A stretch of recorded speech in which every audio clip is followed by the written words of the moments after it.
오늘 우리에게 주시는 하나님 말씀은 창세기 4장 1절부터 15절까지 말씀입니다. 구약 성경 오면 창세기 4장 1절부터 15절까지 말씀입니다. 이 계시의 말씀을 제가 받들어 읽어드릴 때 살아계신 하나님의 음성을 들으실 수 있기를 바랍니다.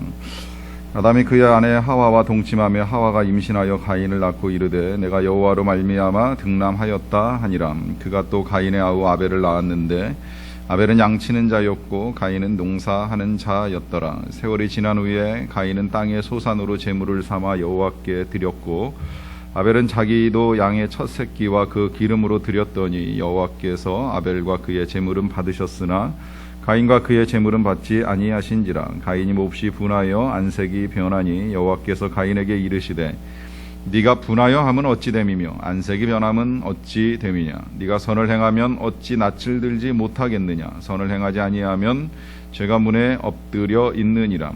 죄가 너를 원하나 너는 죄를 다스릴지니라. 가인이 그의 아우 아벨에게 말하고 그들이 들에 있을 때에 가인이 그의 아우 아벨을 쳐 죽이니라. 여호와께서 가인에게 이르시되 네 아우 아벨이 어디 있느냐. 그가 이르되 내가 알지 못하나이다. 내가 내 아우를 지키는 자니이까. 이르시되 네가 무엇을 하였느냐. 네 아우의 핏소리가 땅에서부터 내게 호소하느니라.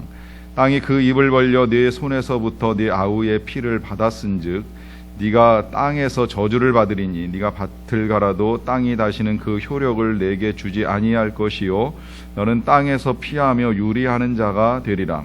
가인이 여호와께 아뢰되 내 죄벌이 지기가 너무 무거우니이다. 주께서 오늘 이 지면에서 나를 쫓아내시온즉 내가 주의 낯을 배웁지 못하리니 내가 땅에서 피하며 유리하는 자가 될지라. 물은 나를 만나는 자마다 나를 죽이겠나이다. 여호와께서 그에게 이르시되 그렇지 아니하다. 가인을 죽이는 자는 벌을 7배나 받으리라 하시고 가인에게 표를 주사 그를 만나는 모든 사람에게서 죽임을 면하게 하시니라.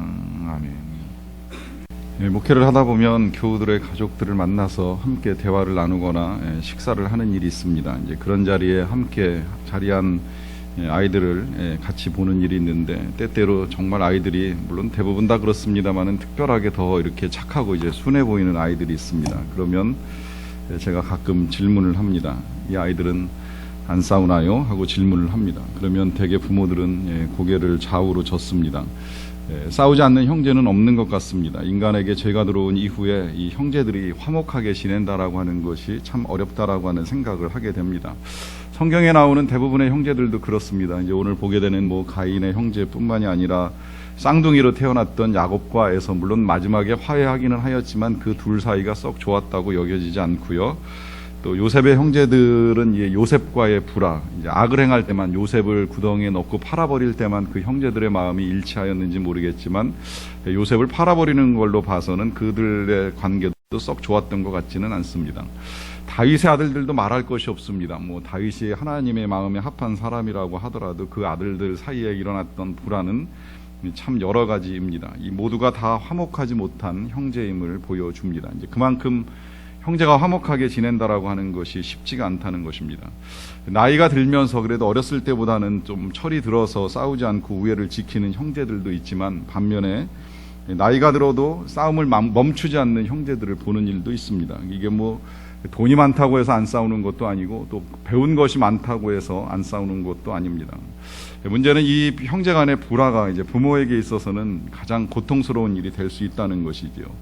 어떤 불호이든지 간에 부모에게는 힘든 일이지만 이 다투는 자녀를 보는 부모님은 굉장히 힘이 듭니다. 이제 그러므로 내 부모를 공경하라라고 하시는 이 말씀 속에는 내 형제와 화목하라라고 하시는 말씀도 함께 담겨 있다고 할 수 있습니다. 특히 이 명령, 내 부모를 공경하라라고 하는 명령은 10계명 중에 5번째인데 그 위치가 하나님을 경외할 것, 하나님을 경배할 것에 대해서 중요성을 강조하는 4개의 계명이 지나가고 난 다음에 사람과 사람 사이의 계명으로서 첫 번째에 나오긴 하였지만 또 한편으로는 하나님을 경배하는 또 하나의 형태로 우리에게 필요한 것이 이제 부모를 공경하는 것이고 그 부모의 공경 속에는 형제 간에 화목하게 지내는 것도 중요하다라고 하는 것입니다. 이렇게 말씀드리는 이유는 이 형제 간의 불화가 이 부모님께만 불효가 되는 것이 아니라 하나님께도 엄청나게 불경스러운 행동입니다. 이유는 우리 모두가 다 하나님의 자녀이기 때문입니다. 우리 모두는 다 하나님께서 지으신 하나님의 백성들이요, 하나님을 아버지로 모시는 형제 자매이기에 우리는 화목해야 될 의무를 가지고 살아갑니다. 그래서 하나님의 사랑 못지않게 이제 강조하신 것이 내 이웃을, 내 형제를 내 몸과 같이 사랑하라고 말씀하셨고, 또 예수님께서도 이 형제를 미워하는 거, 형제를 바보라고 여기는 거, 형제를 욕하는 건 살인한 거나 다름이 없다라고 말씀하실 정도로 이 형제 사랑을 강조하셨습니다. 이 인류에게 있어서 이 최초의 형제 간의 이제 불화를 보여주는 사건이 바로 이 가인과 아벨의 이야기라고 할 수 있겠는데요. 이들은 아담의 후손으로 태어났습니다. 이들 말고도 뭐 또 다른 후손들이 있었으리라고 이제 여겨지는데, 성경은 그 후손들에 대해서의 관심보다 이 둘 사이에 일어났던 불화에 초점을 이제 많이 맞춥니다. 발단은 이렇습니다. 이 형제가 각기 하나님께 제사를 드렸습니다. 제물이 좀 달랐어요. 이제 형은 농산물로, 이 곡식으로 제물을 드렸고, 또 동생 아우 이제 아벨은 이 양의 첫 새끼와 그 기름으로 예물을 드렸습니다. 그런데 이제 하나님께서 이 아우 아벨의 예물은 받으셨는데 이 가인의 예물은 받지 않으셨습니다. 이제 이것 때문에 가인이 몹시 화가 났어요. 그 화가 난 걸 아시는 하나님께서 이제 먼저 하신 질문은 6절에 이렇게 기록되어 있습니다. 여호와께서 가인에게 이르시되 네가 분하여 함은 어찌 됨이며 안색이 변함은 어찌 됨이냐. 한마디로 말하면 왜 화가 났느냐고 하시는 질문입니다. 그런데 이 질문에 대해서 이제 가인의 대답이나 반응은 성경에 없습니다. 그리고 2일 후에 이 가인이 동생 아벨을 들로 나가자고 이제 제안해서 데리고 나간 후에 그 들판에서 아무도 안 보는 데서 아벨을 쳐 죽이는 일이 일어났습니다. 부모나 다른 형제들의 눈을 피하여서 동생을 데리고 가서 죽이는 일을 저지른 거예요. 그때 이제 하나님께서 하시는 질문이 바로 오늘 설교의 제목입니다. 너희 아우가 어디 있느냐. 여러 차례 말씀드렸듯이 이 질문은 하나님께서 모르셔서 하시는 질문 아니지요. 하나님 알고 계십니다. 그런데 가인의 대답은 마치 하나님도 또 자기 자신도 아무것도 모르는 것처럼 그렇게 대답을 합니다. 9절에 보면 이렇게 대답합니다. 여호와께서 가인에게 이르시되 네 아우 아벨이 어디 있느냐. 그가 이르되 내가 알지 못하나이다. 내가 내 아우를 지키는 자니이까. 사실 이 아우가 어디 있는지 아는 사람은 가인 말고는 없습니다. 다 모릅니다. 이제 조용히 몰래 데리고 나갔기 때문에 가인은 알고 있습니다. 그의 부모 아담도 모르고 하와도 모르지만 또 형제들도 다 모르겠지만, 그러나 가인은 정확하게 알고 있는데 이제 나는 모른다라고 잡아뗍니다. 그러고 나서 그 뒤에 내가 내 아우를 지키는 자니까라고 반문하는 이 질문 속에는 그와 나는 무관한 사람입니다. 이렇게 말하는 것입니다. 내가 아우하고 무슨 상관입니까? 무슨 상관이 있기에 내가 그를 꼭 지켜야 됩니까? 라고 하면서 그와 나는 아무 관계가 없는 사람처럼 그렇게 답변하고 있습니다. 이제 그러다 보니까 하나님께서 다시 말씀하시는 것이 10절부터 조금 길게 이어집니다. 이르시되 네가 무엇을 하였느냐. 네 아우의 핏소리가 땅에서부터 내게 호소하느니라. 땅이 그 입을 벌려 네 손에서부터 네 아우의 피를 받았은즉 네가 땅에서 저주를 받으리니 네가 밭을 갈아도 땅이 다시는 그 효력을 내게 주지 아니할 것이요 너는 땅에서 피하며 유리하는 자가 되리라. 다른 사람은 다 볼 수 없었고 알지 못하지만 하나님은 분명히 알고 계십니다. 하나님이 알고 계시는 걸 에둘러 표현하시기를 땅이 네 아우의 피를 받아서 땅이 내게 호소한다. 사실 땅은 잠잠하지요. 땅이 어찌 말하겠습니까? 땅에서 무슨 소리가 들리겠습니까? 그런데 하나님은 그 땅으로부터 무슨 소리를 들으신 것처럼 땅이 네 아우의 피에 대하여 호소하기 때문에 이제 네가 땅에서 저주를 받을 것이라고 하면서 이 가인이 겪게 될 고통을 하나님이 암시하고 계십니다. 다시 생각해 봅니다. 어쩌다 이렇게 되었을까요? 분명히 이제 이 가인은 고통의 삶이 시작된 건 틀림이 없는데 어쩌다 일이 이렇게 되었는가 생각을 해보는 겁니다. 그 출발점에 예배라고 하는 것이 있었습니다. 물론 그들이 예배를 드렸다고 성경이 표현하고 있지는 않지만 고대 사회에서의 예배는 제사였습니다. 이 제사를 드리기 위해서 이제 제물을 바치는데 앞서 말씀드렸듯이 둘 다 각기 제물을 바쳤습니다. 그런데 하나님께서는 아벨의 제물을 받으셨는데 가인의 제물을 받지 않으셨습니다. 이 일로 인하여서 가인이 화가 났고 그 화가 난 것 때문에 이제 동생을 죽이는 일까지 나아가게 됩니다. 여기서 우리가 먼저 생각하는 것, 왜 가인이 화가 나느냐라고 하는 거예요. 하나님께서 예배를 받지 아니하시는 것이 화가 난다. 여러분 여기서 그런 생각 혹시 해본 적 있으십니까? 하나님께서 내 예배를 받으신다. 내가 드리는 예물을 받으시고 내가 드리는 찬송을 받으신다. 받지 아니하신다. 그런데 어느 날 받지 아니하시는 것 때문에 나에게 있어서 화가 난다. 이렇게 질문하면 예배를 받으신다. 이 문제부터 이제 우리가 좀 풀어나가야 될 필요가 있습니다. 여러분 예배는 분명 보는 것이 아니고 하나님께 드리는 행위이고 하나님께서 그 예배를 받으실 때의 예배가 되는 것입니다. 바꿔 말씀드리면 우리가 예배를 드리는 것처럼 앉아 있기는 하지만 하나님께서 우리의 예배를 받지 아니하시고 거절하실 수도 있다는 거예요.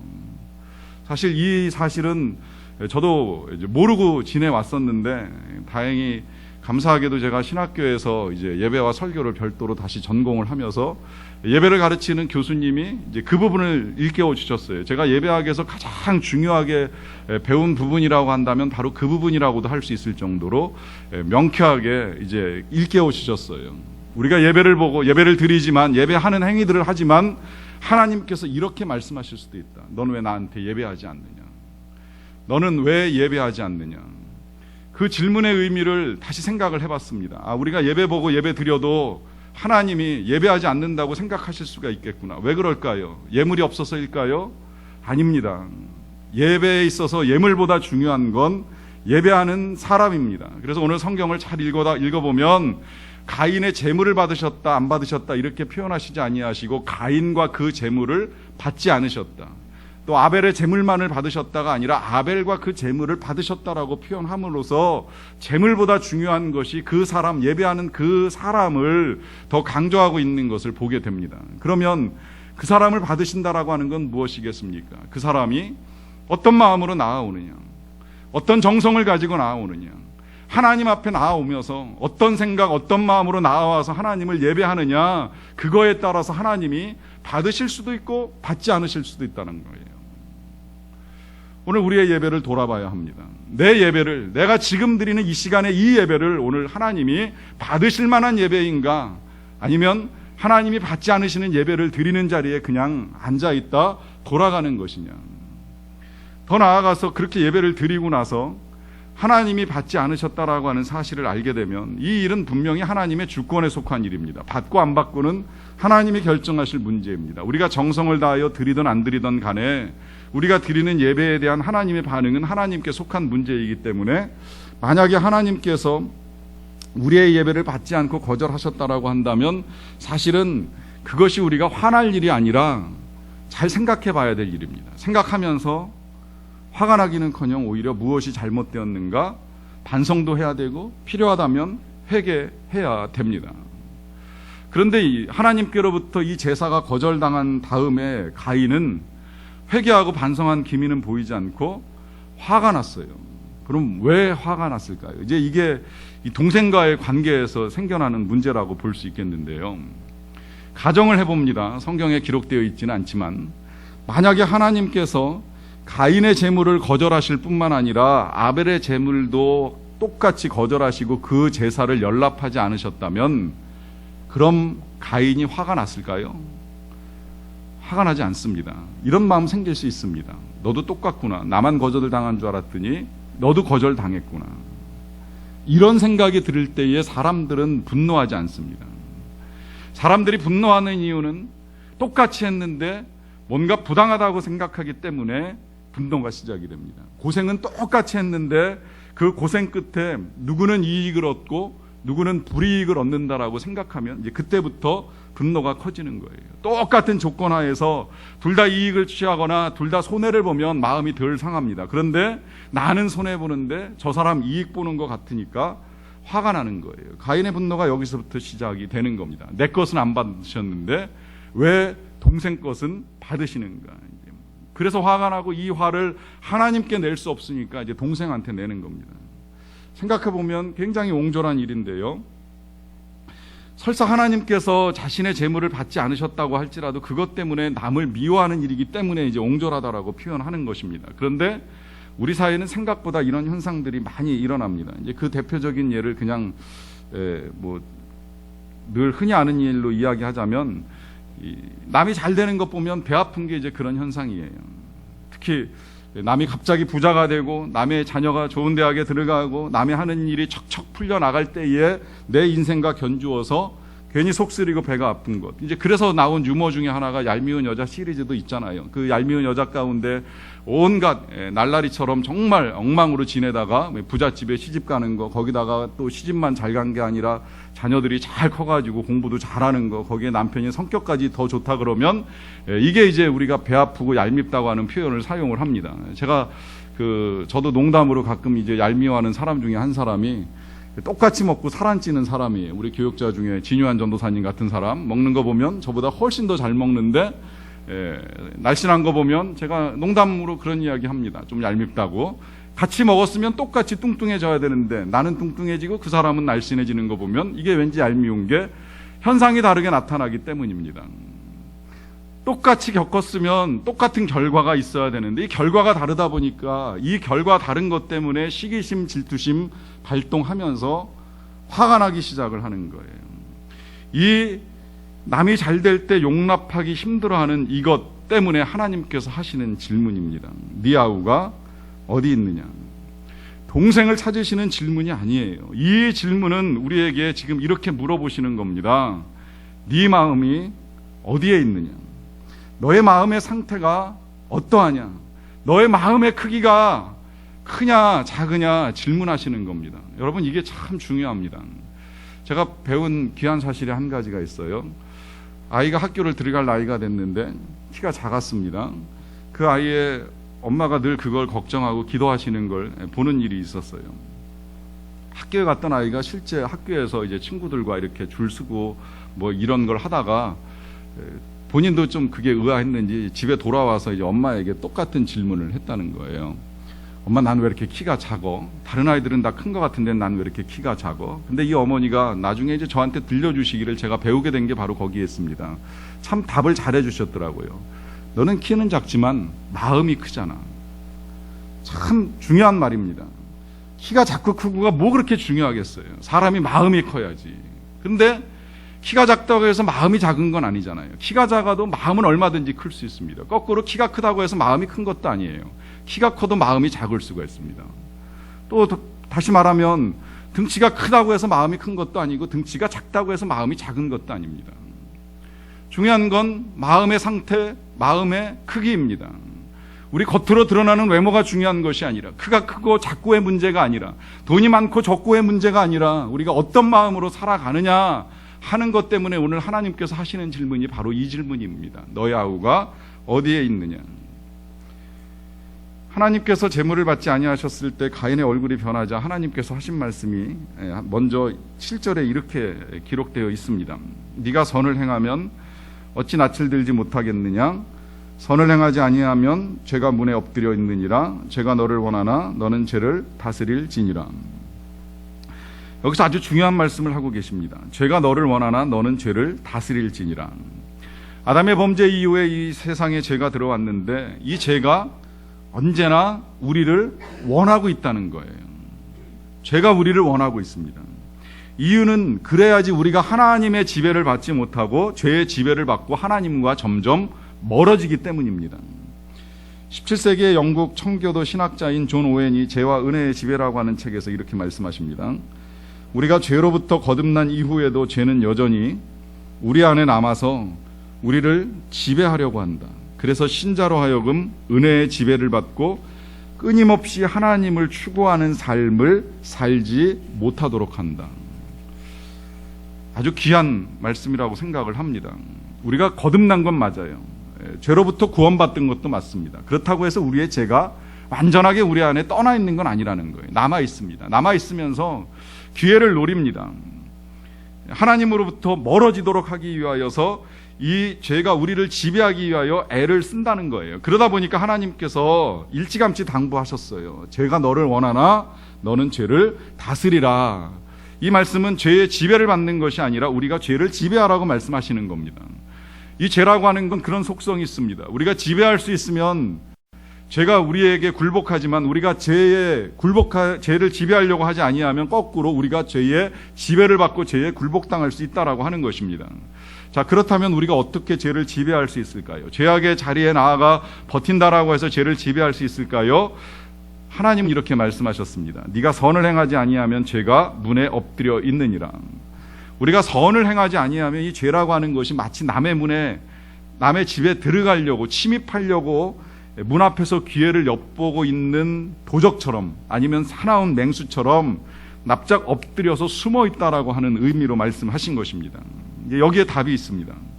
죄를 지배하려면 우리에게 선이 필요합니다. 선을 행하는 것이 필요합니다. 적극적으로 선을 행하는 것이 죄를 이기고 죄를 지배하는 것입니다. 죄를 안 지으려고 발버둥 치는 것이 아니라 적극적으로 선을 행하라고 하는 것인데, 그래서 사도 바울도 우리에게 선으로 악을 이기라고 말씀하셨는데, 그렇다면 어떻게 이제 우리가 선으로 죄를 이기게 될까요? 이것을 가인의 입장을 놓고 생각을 해보는 거예요. 자, 가인의 입장에서 제사가 연락되지 아니하였을 때 분노하기보다 먼저 생각할 것이 있습니다. 그건 앞서 말씀드렸듯이 뭐가 잘못되었나 생각해야 돼요. 뭐가 잘못됐기에 하나님께서 내 제사 제물을 안 받으셨나. 이것만 잘 생각했어도 화 날 일도 없고, 또 화로 인하여서 그 다음에 동생을 시기하거나 동생을 죽일 일도 없었습니다. 그런데 그렇게 보면 이 선이라고 하는 건 바로 회개에서부터 시작이 되는 거예요. 어디서부터 뭐가 잘못되었나 잘 생각을 해야 됩니다. 그리고 그 잘못은 다른 누가 잘못된 것이 아니라 바로 나로부터 잘못된 부분을 찾고 개선을 해나가는 것입니다. 우리가 이것만 해도요, 이 옹졸함에 빠지지 않습니다. 뭐냐면 내가 잘못되었다는 사실 인정하고 내가 죄인이라는 사실만 잘 깨닫고 알고 살아갈 수만 있어도요, 남 인정하는 게 그렇게 어렵지 않습니다. 제가 그래서 늘 그런 말씀을 종종 드리는 일이 있잖아요. 누가 잘못된 거 보거든 너도 똑같다고 생각해라. 별반 다르지 않다고 생각해라. 더하면 더했지 덜하지 않다라고만 생각해도 미워하는 마음을 다스리는데 훨씬 도움이 많이 된다는 것입니다. 여기서부터만 시작됐어도 얼마든지 미움을 털어내고 새롭게 시작이 가능할 수 있었다라고 하는 것입니다. 그렇기 때문에 이 선을 행하면 출발점은 바로 회개입니다. 나의 잘못을 돌아보고 새롭게 시작하고자 하는 마음부터 선이 시작이 됩니다. 그러나 그렇다고 해서 회개하는 것만이 선하다라고 할 수는 없습니다. 잘못 저질러 놓고 나서 그것이 잘못되었다는 사실을 인정한 것만으로 선하다고 하기는 어렵죠. 물론 이제 이것조차도 안 하는 사람은 진짜 악한 사람이지만 적어도 선은 그 회개 이상의 것입니다. 그건 이제 적극적으로 이 선한 일을 찾아 행하는 것인데, 예를 들면 지금 이 가인 같은 상황 속에서는 자신의 예배가 받아들여지지 않고 동생의 예배가 받아들여졌을 때에 자신의 잘못을 인정하는 선에서만 끝나는 것이 아니라 동생의 선행을 칭찬해야 돼요. 하나님께서 받으실 만한 예배를 드린 그의 행위를 시기할 것이 아니라 오히려 귀하게 여겨야 됩니다. 그리고 그 동생에게 배울 수 있으면 배워야 돼요. 이게 선입니다. 내가 화가 난다고 해서 분노하는 것이 아니라 남의 장점과 선행을 보고서 인정해 주는 것, 존중해 주는 것, 이것이 필요하다라고 하는 것입니다. 그럴 때에 우리 문 앞에 엎드려 있던 죄가 도망을 가고 사라져 버리는 것입니다. 여러분, 남을 존중하는 건 참으로 중요합니다. 남을 존중할 줄 아는 사람이 진정으로 자신을 귀하게 여기는 사람이기 때문입니다. 그런데 이게 쉽지 않아요. 그걸 하기가 어려운 이유가 있습니다. 그건 우리 안에서 잘 안 된 부분들만 자꾸 우리가 들여다보기 때문입니다. 없는 것, 사라진 것만 자꾸 헤아려요. 우리가 특히 이 어렸을 때부터 비교와 경쟁 사회 속에서 살아오다 보니까 세속의 가치가 자꾸 하나님의 가치를 이겨가지고 자꾸 우리도 모르게 아이들에게 경쟁하는 법, 앞서 나가는 법, 이기는 법, 이걸 자꾸 가르치려고 하다 보니까, 그리고 그렇게 살다 보니까 자꾸 우리의 이 존귀함을 잃어버리고 남을 존중하는 것을 못하는 일들이 일어납니다. 어떤 500억대의 재산을 가진 재산가가 투자를 했다가 투자 가운데 한 400억 정도 손실을 본 다음에 그 손실난 것 때문에 분을 이기지 못해가지고 자살을 했다는 이야기가 있어요. 그 마음이야 속상해서 그랬다라고 생각은 하지만 충분히 이해가 가진 않습니다. 아마 이 이야기를 지금 들으시는 여러분들 가운데도 이해가 안 되네 이렇게 생각하실 거예요. 왜 이해가 안 됩니까? 100억이 남아있는데 100억이나 남아있는데 이렇게 우리가 생각할 거 아닙니까? 그런데 이 사람 입장에서는 그 남아있는 100억보다 한순간 투자로 날아가 버린 이 400억이 너무나도 크다 보니까 그 충격을 감당하지 못해가지고 결국은 이제 목숨을 끊는 어리석은 일을 저질렀습니다. 어리석다라고 말씀드리는 이유는 그가 잃어버린 것만 보았기 때문이에요. 그 잃어버린 것만 보다 보니까 화가 나서 견딜 수 없으니까 목숨을 끊은 것입니다. 가인의 경우가 다르지 않습니다. 가인에게 있어서는 다시 예배할 수 있는 기회가 얼마든지 남아 있었습니다. 한 번의 예배가 연락되지 않고 실패로 끝났지만 그 이후에 얼마든지 다시 하나님께 나아가며 예배하며 그의 삶을 바꿀 수 있는 기회가 충분히 있었습니다. 하나님께서 한 번의 예배를 거절하셨다고 계속 그러시겠습니까? 하나님께서 한 번 제물을 받지 않으셨다고 넌 평생 틀렸다라고 거절하시는 분이십니까? 절대 그렇지 않지요. 하나님, 지난주에도 보았듯이 엘리야를 다시 찾아오셔서 다시 일을 맡겨주실 정도로 하나님은 여러 번의 기회를 통하여서 다시 하나님께 나아오도록 하시는 그런 분이십니다. 그런 면에서 보면 이 가인이 참 안타까운 건 뭐냐면 자신에게 남아있는 기회보다 동생이 행한 것에만 집중을 하고요. 그러다가 동생을 죽입니다.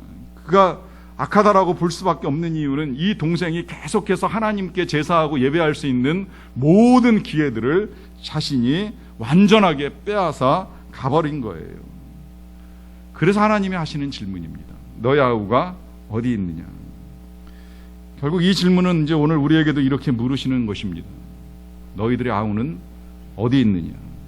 너희들의 이웃은 어디 있느냐? 너희들의 형제들은 어디 있느냐? 너희들의 남편, 너희들의 자녀, 너희들의 아내, 너희들의 상사, 너희들의 부하, 너희들의 동료 어디 있느냐? 그리고 그 사람들을 너희들은 정말 얼마나 귀하게 여기는가?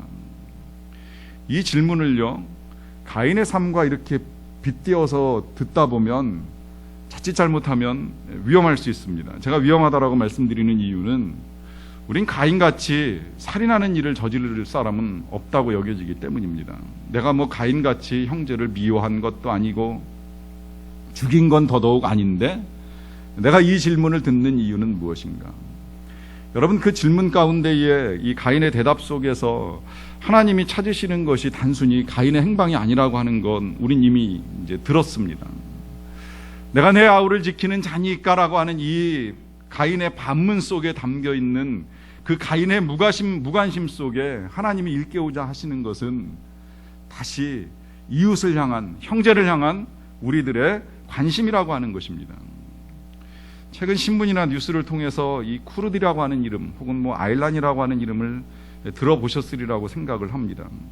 쿠르드라고 하는 사람은 이 IS를 피해서 시리아를 탈출하다가 사랑하는 아내와 두 자녀를 잃어버린 사람입니다. 이제 그의 3살짜리 아들의 이름이 아일란인데, 이 아일란이 이 난민들이 타고 가는 배에 타고 있다가 배가 뒤집히는 바람에 결국은 이제 이 바다에서 빠져 죽고 그 죽은 시체가 이 터키 해변에서 숨진 채 발견된 것을 사진으로 보신 분들이 계시리라고 생각을 합니다. 3살짜리 어린아이가 바닷가에 엎드려 있는 사진입니다. 이 사진으로 인해서 유럽에서 이제 난민들을 허용하는 움직임이 일어나는데요.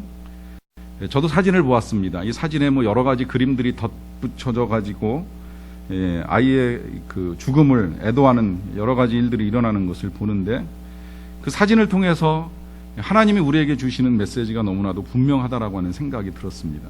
우리 인류가 얼마나 인색하고 얼마나 옹졸한가. 이 IS를 피하기 위하여 살려고 가는 사람들을 차단하고 막고 못 오게 하고 또 그것을 이용해서 돈을 벌려고 애쓰는 이 사람들의 포악함이 한 어린 생명을 그렇게 죽을 수밖에 없게 만들어버리는 우리의 옹졸함 가운데 하나님께서 오늘 저와 여러분들에게 들려주시는 음성이 들려왔습니다. 너의 아우가 어디 있느냐? 기도하시겠습니다.